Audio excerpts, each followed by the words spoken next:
Hi అండి, bachelors కూడా ఎంతో ఈజీగా చేసుకునే తోటకూర ఫ్రైని చేసుకుందాం. ముందుగా ఒక ప్యాన్లోకి సరిపడినంత ఆయిల్ వేసుకోవాలి.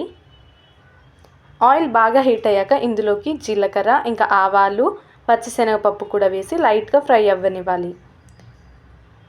ఇవి లైట్గా ఫ్రై అయ్యాక కట్ చేసుకున్న పచ్చిమిర్చిని కూడా వేసి ఫ్రై చేసుకోవాలి. పచ్చిమిర్చి కాస్త ఫ్రై అయ్యాక ఇందులోకి పొడుగ్గా కట్ చేసుకున్న ఆనియన్స్ని కూడా వేసుకొని ఫ్రై చేసుకోవాలి. మీరు కావాలంటే ఈ టైంలోనే కొద్దిగంత సాల్ట్ కూడా యాడ్ చేయొచ్చు. చూడండి, మనకు చక్కగా ఉల్లిపాయలు మగ్గిపోయాయి కదా. ఈ టైంలోనే తగినంత ఉప్పు, పసుపు కూడా వేసుకొని ఫ్రై చేసుకోవాలి. మీరు కావాలంటే పచ్చిమిర్చిని అవాయిడ్ చేసి కారంని కూడా యాడ్ చేసుకోవచ్చు లాస్ట్లో. పసుపు, ఉప్పు బాగా కలిసాక ఇందులోకి మనం కట్ చేసి పెట్టుకున్న తోటకూరని కూడా వేసుకోవాలి.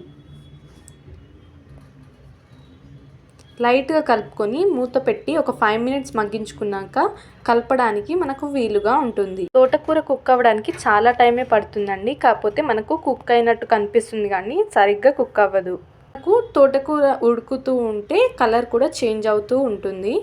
చూడండి, తోటకూర చక్కగా మగ్గిపోయింది కదా. ఇప్పుడు ఇందులోకి కట్ చేసి పెట్టుకున్న టొమాటో ముక్కల్ని కూడా యాడ్ చేసుకోవాలి. టొమాటో ముక్కలు బాగా కలిసేలా కలుపుకొని లో ఫ్లేమ్లో ఒక 10 మినిట్స్ ఉడికించుకోవాలి.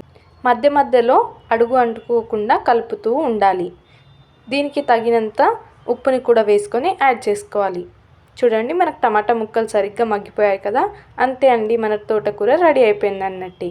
పచ్చిమిర్చి అవాయిడ్ చేసిన వాళ్ళు ఈ టైంలోనే కొద్దిగంత కారంని కూడా యాడ్ చేసుకోవచ్చు. మనకు వాటర్ లేకుండా తోటకూర అంతా ఇలా డ్రైగా కనిపిస్తే మన తోటకూర ఫ్రై రెడీ అన్నట్టే. వీడియో నచ్చితే లైక్ చేయండి. మరిన్ని వీడియోస్ కోసం సబ్స్క్రైబ్.